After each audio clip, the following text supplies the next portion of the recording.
ওম শান্তি। আজ 1 জানুয়ারি 2024। নতুন বছরের প্রথম দিনে সবাইকে জানাই অনেক অনেক শুভেচ্ছা, অভিনন্দন।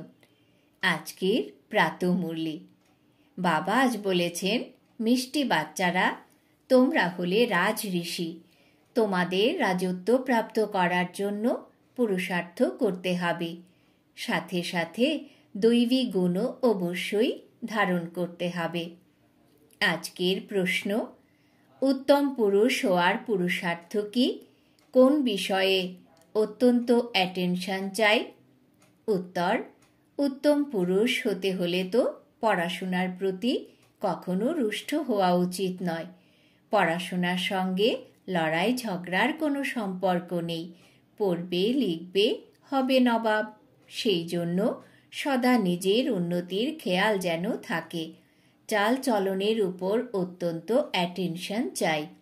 দেবতাদের মতন হতে হলে তো চালচলন অত্যন্ত রয়্যাল হওয়া উচিত। অনেক অনেক মিষ্টি হতে হবে।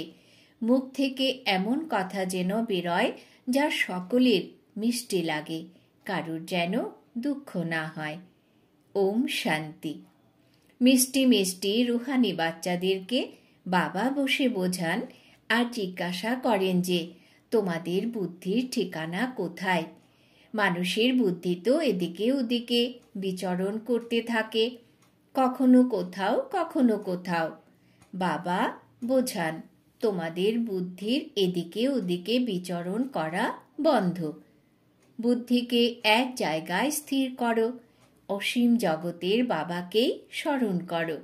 এ কথা তো রুহানি বাচ্চারা জানে যে এখন সমগ্র দুনিয়ায় হলো তমপ্রধান। আত্মারাই শতপ্রধান ছিল পুরুষার্থের নম্বরের অনুক্রমে। এখন তমপ্রধান হয়ে গেছে। বাবা বলেন, পুনরায় শতপ্রধান হতে হবে। সেই জন্য নিজেদের বুদ্ধিকে বাবার সাথে যুক্ত করো। এখন ফিরে যেতে হবে। আর কারুরই জানা নেই যে আমাদের ঘরে ফিরে যেতে হবে। আর কেউ নেই যারা ডাইরেকশন পায় যে, বাচ্চারা আমায় অর্থাৎ বাবাকে স্মরণ করো। কত সহজ কথা বুঝিয়ে থাকেন, কেবল বাবাকে স্মরণ করো, তাহলেই তোমাদের বিকর্ম বিনাশ হয়ে যাবে। আর এরকম কেউ বোঝাতে পারে না, বাবাই বুঝিয়ে থাকেন। যার মধ্যে প্রবেশ করেছেন তিনিও শোনেন। পতিত থেকে পবিত্র হওয়ার আর সেই অনুযায়ী চলার সবচেয়ে ভালো মত বাবাই দিয়ে থাকেন। বাবা বলেন, বাচ্চারা, তোমরাই শতপ্রধান ছিলে, এখন পুনরায় হতে হবে। তোমরাই আদি সনাতন দেবী দেবতা ধর্মের ছিলে। তারপর 84 জন্ম ভোগ করে করিতুল্য হয়ে গেছো। তোমরা হিরে তুল্য ছিলে, এখন পুনরায় হতে হবে। বাবা অত্যন্ত সিম্পল কথা শোনান যে নিজেকে আত্মা মনে করো। আত্মাদেরকেই ফিরে যেতে হবে, শরীর তো যাবে না। বাবার কাছে আনন্দে যেতে হবে। বাবা যে শ্রীমত দেন তার মাধ্যমেই তোমরা শ্রেষ্ঠ হয়ে যাবে। পবিত্র আত্মারা মল্লকে গিয়ে তারপর আসবে, তখন নতুন শরীর ধারণ করবে। এই নিশ্চয় তো আছে, তাই না? তাহলে সেই উদ্যোগ যেন থাকে। দৈবী গুণও ধারণ করতে হবে, তাহলে অনেক লাভবান হবে। স্টুডেন্ট যারা ভালোভাবে পড়াশোনা করে তারাই উচ্চ পদ লাভ করে। এও হলো পড়াশোনা। তোমরা প্রতিকল্পে এভাবেই পড়াশোনা করে থাকো। বাবাও প্রতিকল্পে এভাবেই পড়ান। যে সময় অতিবাহিত হয়ে গেছে সেটাই ড্রামা। ড্রামা অনুসারেই বাবার এবং বাচ্চাদের অ্যাক্ট চলে। বাবা রায় তো ঠিকই দেন, তাই না? বাচ্চারা বলে, বাবা, আমরা তোমায় প্রতি মুহূর্তে ভুলে যাই। এটাই হলো মায়ার তুফান। মায়া প্রদীপ নিভিয়ে দেয়। বাবাকে প্রজ্বলিত শিখাও বলা হয়ে থাকে। সর্বশক্তিমান অথরিটিও বলা হয়ে থাকে। যে সকল বেদ শাস্ত্র আছে সেসবের সার কথা বলে থাকেন। তিনি হলেন নলেজফুল, সৃষ্টির আদি মধ্য অন্তের রহস্য বুঝিয়ে থাকেন। এই ব্রহ্মা বাবাও বলবেন, আমিও বাচ্চাদের বুঝিয়ে থাকি। বাবা বলবেন, বাচ্চারা তোমাদেরকে বোঝায়, তার মধ্যে এই ব্রহ্মাও চলে আসেন, এতে মুষড়ে পড়ার কোনো কথা নেই। এ হলো অত্যন্ত সহজ রাজ্য। তোমরা হলে রাজ ঋষি। ঋষি পবিত্র আত্মাকে বলা হয়ে থাকে। তোমাদের মতন ঋষি কেউ হতে পারে না। আত্মাকেই ঋষি বলা হয়ে থাকে, শরীরকে বলা হবে না। আত্মা হলো ঋষি, রাজ ঋষি। রাজ্য কোথা থেকে নেয়? বাবার থেকে। তাহলে বাচ্চারা তোমাদের কত খুশি থাকা উচিত। আমরা শিব বাবার থেকে রাজ্য ভাগ্য গ্রহণ করতে চলেছি। বাবা স্মরণ করিয়েছেন, তোমরা বিশ্বের মালিক ছিলে, তারপর পুনর্জন্ম গ্রহণ করতে করতে নিচে নেমে এসেছ। দেবতাদের চিত্রও রয়েছে। মানুষ মনে করে এই জ্যোতি জ্যোতিতে সমাহিত হয়ে গেছে। এখন বাবা বুঝিয়েছেন, একটিও মনুষ্য জ্যোতি জ্যোতিতে সমাহিত হয় না। কেউ মুক্তি জীবন মুক্তি পেতে পারে না। তাহলে সারাদিন বাচ্চাদের ভেতরে বিচার চলতে থাকা উচিত। যত স্মরণে থাকবে ততই খুশি বিরাজ করবে। দেখো, পড়াচ্ছেন কে? শ্রীকৃষ্ণকে লর্ড কৃষ্ণও বলে। ভগবানকে কখনো লর্ড বলা হবে না, তাকে গডফাদারই বলা হয়ে থাকে। তিনি হলেন হ্যাভেনলি গডফাদার। এখন তোমরা হৃদয় থেকে অনুভব করো যে সেই হ্যাভেনলি গডফাদার হ্যাভেন অর্থাৎ দৈবী রাজধানী স্থাপন করছেন। সত্যযুগে অন্য কোনো ধর্ম ছিল না। চিত্র এই দেবতাদেরই রয়েছে। তাদেরই আদি সনাতন দেবী দেবতা বলা হয়ে থাকে। তারা এই বিশ্বের মালিক ছিলেন। ওনাদের বলবে সত্যযুগীয়। তোমরা হলে সঙ্গম যুগীয়। তোমরা জানো, বাবা আমাদের রাইটিয়ার্স বানিয়ে দেন। তোমরা রাইটিয়ার্স হতে থাকো। বেকারিকে আনরাইটিয়ার্স বলা হয়ে থাকে। এই দেবতারা হলেন পবিত্র। লাইটু পবিত্রতারই দেখানো হয়ে থাকে। আনরাইটিয়ার্স মানে হলো একটিও পদক্ষেপ রাইট নয়। শিবালয় থেকে নেমে বেশ্যালয়ে চলে আসে, এই কথা নতুন কেউ বুঝতে পারে না। যতক্ষণ পর্যন্ত তোমরা তাদেরকে বাবার পরিচয় ভালোভাবে না দেবে যে তিনিই হলেন হ্যাভেনলি গডফাদার। হেভেন আর হেল দুটি শব্দ রয়েছে, সুখ আর দুঃখ, স্বর্গ আর নরক। তোমরা জানো, ভারতে সুখ ছিল, এখন হলো দুঃখ। তারপর বাবা এসে সুখ প্রদান করেন। এখন দুঃখের সময় সমাপ্ত হয়ে যাবে। বাবা বাচ্চাদের জন্য সুখের উপহার নিয়ে আসেন, সকলকে সুখ প্রদান করেন। তবেই তো সকলে ওনার বন্দনা করে। সন্ন্যাসী উদাসীরাও তপস্যা করে, তাদেরও কোনো না কোনো আশা অবশ্যই থাকে। সত্যযুগে এরকম কোনো কথা নেই। ওখানে আর কোনো ধর্মাবলম্বীরা থাকেই না। তোমরা তো এখন পুরুষার্থ করছো নতুন দুনিয়ায় যাওয়ার জন্য। তোমরা জানো, ওটা হলো সুখধাম, ওটা হলো শান্তিধাম, আর এটা হলো দুঃখধাম। এখন তোমরা সঙ্গমে রয়েছ। উত্তম পুরুষ হওয়ার জন্য পুরুষার্থ করছো। পুরুষার্থ অত্যন্ত ভালোভাবে করতে হবে। পড়াশোনার প্রতি কখনো রুষ্ট হবে না। কারোর সাথে মনোমালিন্য হলে তখন পড়াশোনা ছেড়ে দেওয়া উচিত নয়। পড়ার সঙ্গে লড়াই ঝগড়ার কোনো সম্পর্ক নেই। পড়বে, লিখবে, হবে নবাব। লড়বে, ঝগড়া করবে, তাহলে নবাব কিভাবে হবে? পুনরায় চাল চলন তমপ্রধান হয়ে যাবে। প্রত্যেকের নিজের উন্নতির দিকে খেয়াল রাখা উচিত। বাবা বলেন, হে আত্মারা, বাবাকে স্মরণ করো, তবেই বিকর্ম বিনাশ হবে আর দৈবী গুণগুলো ধারণও হয়ে যাবে। যদি লক্ষ্মী নারায়ণের মতন হতে হয়, তাহলে বাবাই তাদেরকে এমন বানিয়েছেন। বাবা বলেন, তোমারই তোমরাই এই রাজ্য করতে, এখন পুনরায় তোমাদেরকেই হতে হবে। বাবা রাজ্য সঙ্গমেই শিখিয়ে থাকেন, তোমরা প্রতি কল্পে এই রকম হয়ে যাও। এমন নয় সর্বদা কলিযুগই চলতে থাকবে। কলিযুগের পরে সত্যযুগ, এই চক্র আবর্তন করে অবশ্যই। সত্যযুগে মানুষ থাকে কম, এখন পুনরায় অবশ্যই কম হওয়া উচিত। এ হলো সহজভাবে বোঝবার মতন কথা। অতীত হয়ে যাওয়া কাহিনী শোনায়, কাহিনী হলো ছোট, বাস্তবে হলো বড়, কিন্তু বোঝার জন্য ছোট। এ হলো 84 জন্মের রহস্য। তোমাদেরও পূর্বে জানা ছিল না, এখন তোমরা বোঝো যে আমরা পড়াশোনা করছি। এ হলো সঙ্গম যুগের পড়া। এখন ড্রামার চক্র পুনরাবৃত্ত হতে এসেছে। এখন ড্রামার চক্র পুনরাবৃত্ত হয়ে এসেছে। পুনরায় সত্যযুগ থেকে শুরু হবে। এই পুরানো সৃষ্টিকে বদলে যেতে হবে। কলিযুগীয় জঙ্গলের বিনাশ হবে, তারপর সত্যযুগীয় ফুলের বাগান হবে। ফুল দৈবী গুণ সম্পন্নদের বলা হয়ে থাকে, কাঁটা আসরিক গুণ সম্পন্নদের বলা হয়ে থাকে। নিজেকে দেখতে হবে যে আমার মধ্যে কোনো অবগুণ নেই তো। এখন আমরা দেবতা হওয়ার মতো উপযুক্ত হতে চলেছি, সেই জন্য দৈবী গুণ অবশ্যই ধারণ করতে হবে। বাবা টিচার সদ্গুরু হয়ে আসেন, তাহলে ক্যারেক্টার অবশ্যই সংশোধন করে নিতে হবে।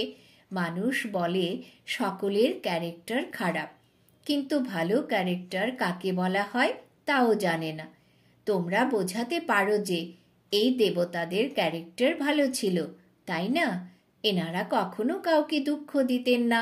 কারুর চালচলন ভালো হলে তখন বলে, এ তো যেন দেবীর মতন, এনার কথা কত মিষ্টি। বাবা বলেন, তোমাদের দেবতায় পরিণত করি, তাহলে তোমাদের কত মিষ্টি হতে হবে। দৈবী গুণ ধারণ করতে হবে।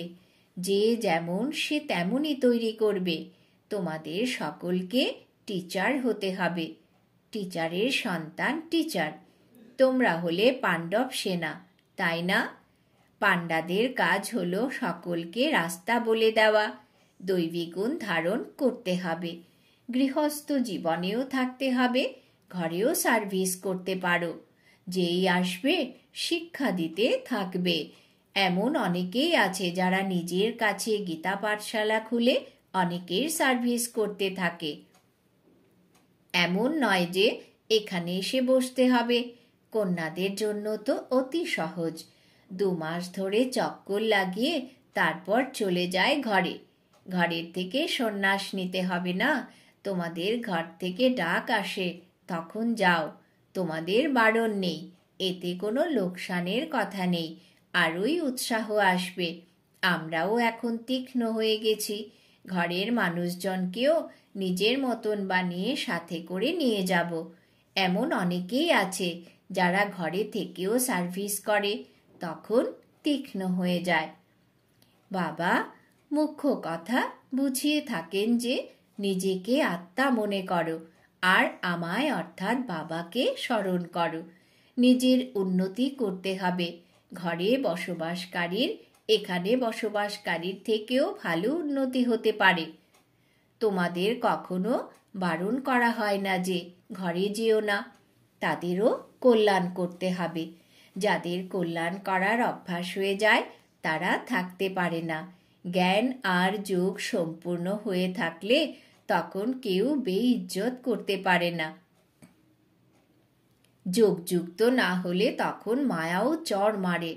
তাহলে ঘর গৃহস্থিতে থেকে কমল ফুলের সমান পবিত্র অবশ্যই হতে হবে।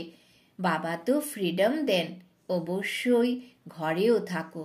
সকলে এখানে এসে কিভাবে থাকবে? যতজন আসে তাদের জন্য ততগুলো ঘর ইত্যাদি বানাতে হয়। কল্প পূর্বে যা কিছু হয়েছিল তা রিপিট হতে থাকবে। বাচ্চারাও বৃদ্ধি পেতে থাকবে। ড্রামা ব্যতীত কিছুই হবে না। এই যে লড়াই ইত্যাদি লাগে, এত মানুষ ইত্যাদি মারা যায়, এসবই ড্রামায় নির্ধারিত রয়েছে। যা পাস্ট হয়ে গেছে তাই পুনরায় রিপিট হবে। যা প্রতিকল্পে বুঝিয়েছি সেটাই এখনো বোঝাবো। মানুষ অবশ্য যা কিছুই বিচার করুক, আমি তো সেই ভূমিকায় পালন করব যা আমার জন্য নির্ধারণ করা রয়েছে। ড্রামায় কম বেশি তো হতে পারে না। যা কল্পপূর্বে পড়েছিলে সেটাই পড়বে। প্রত্যেকের চাল চলনের দ্বারা সাক্ষাৎকারও হতে থাকে। এ কেমন পড়াশোনা করে, কোন পদ পাবে, ভালো সার্ভিস করে থাকে, মনে করো আচমকা অ্যাক্সিডেন্ট হয়ে গেল, তখন গিয়ে ভালো কোলে জন্ম নেবে, অনেক সুখে থাকবে। যতখানি সুখ অনেককে দিয়েছে ততখানি সেও পাবে। এই উপার্জন কখনো বিফলে যায় না। সত্যযুগে তো যেখানে জয় সেখানেই জন্ম হবে। অনেককে সুখ প্রদান করেছে, তখন golden spoon in the mouth সেটাই পাবে। তার থেকে কম হলে সিলভার, তার থেকে কম হলে পিতলের পাবে। বুঝতে তো পারো, তাই না? আমাদের কতখানি যোগ আছে। রাজা রানী প্রজা সবই হবে। ভালোভাবে না পড়লে, দৈবী গুণ ধারণ না করলে তখন পদ কম হয়ে যাবে। ভালো বা মন্দ কর্ম অবশ্যই সামনে আসে। আত্মার জানা আছে যে আমরা কতখানি পর্যন্ত সার্ভিস করছি। যদি এখন শরীর ছেড়ে যায় তাহলে কি পদ প্রাপ্ত করব? এখন তোমরা পড়াশোনা করে সংশোধিত হচ্ছ। কেউ কেউ তো বিগড়েও যায়। তখন বলবে এদের ভাগ্যে নেই। বাবা কত উঁচু বানিয়ে দেন।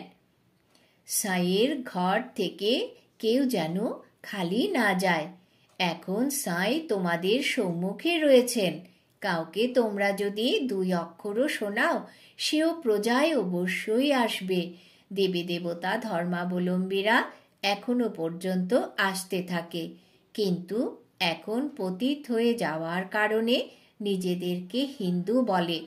তোমাদের বুদ্ধিতে এই জ্ঞান এমনভাবে রয়েছে যেমনভাবে বাবার কাছে থাকে। বাবা হলেন জ্ঞানের সাগর। তিনি বলে থাকেন এই হিস্ট্রি জিওগ্রাফি কিভাবে রিপিট হয়ে থাকে। টিচারও স্টুডেন্টের পড়ার থেকে জেনে যায় যে এ কত মার্কসে পাশ করবে। প্রত্যেকেই স্বয়ং জানে, কেউ দৈবী গুণে কাঁচা, কেউ যোগে কাঁচা, কেউ জ্ঞানে কাঁচা।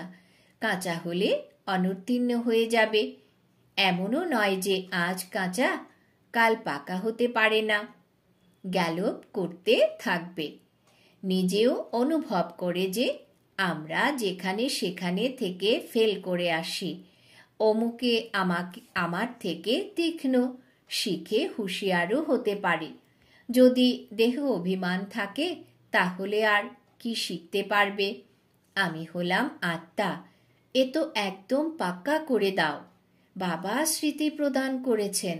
বাবা বলেন আমায় স্মরণ করো, তবেই বিকর্ম বিনাশ হবে। তারপর দৈবী গুণ ধারণ হবে।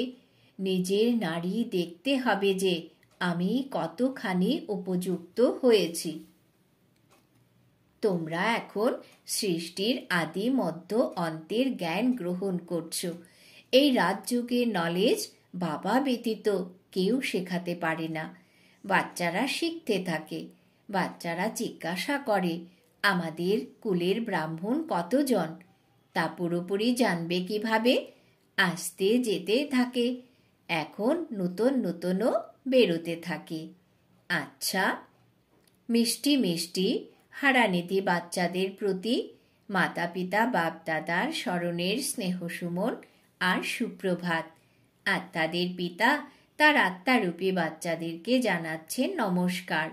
আমরা আত্মারূপী বাচ্চারা আমাদের মাতা পিতা বাপ দাদাকে জানাই স্মরণের স্নেহসুমন, সুপ্রভাত, নমস্কার। ধারণার জন্য মুখ্য সার।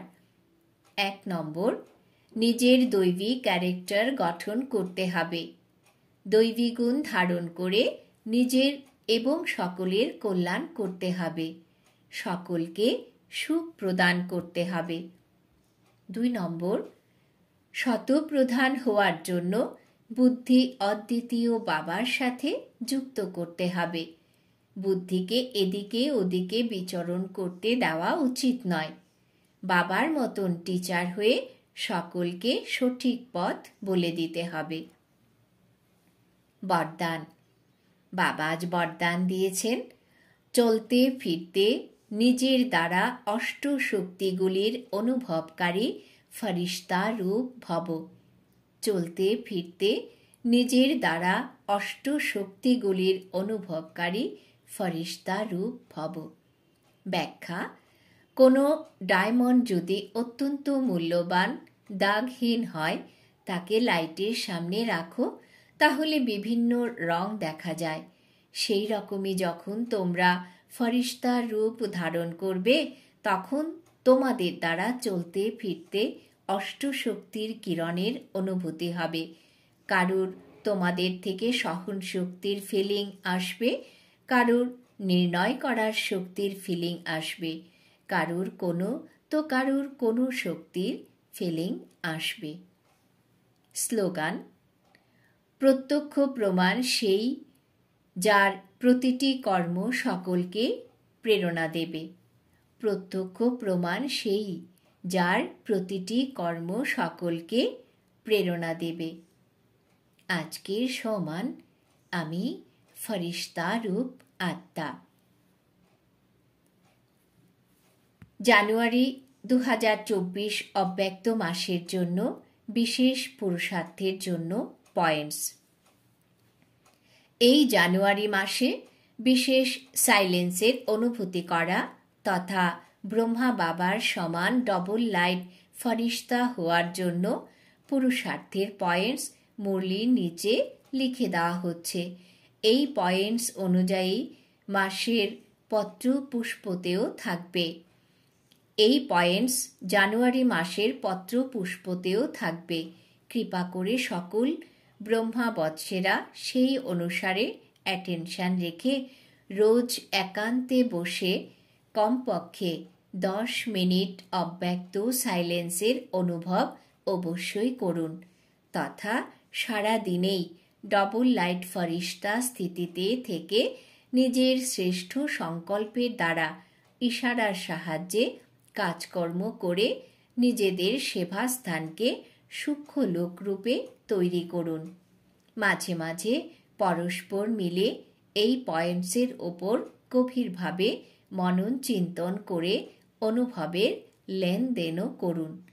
আমাদের সকলের এই ডবল লাইট স্থিতি তথা সাইলেন্সের সুগভীর অনুভূতি পরমাত্ম প্রত্যক্ষতার নিমিত্ত হবে। অব্যক্ত সাইলেন্সের দ্বারা ডবল লাইট ফরিস্তা স্থিতির অনুভব করো। সঙ্গম যুগের বিশেষ শক্তি হল সাইলেন্সের শক্তি।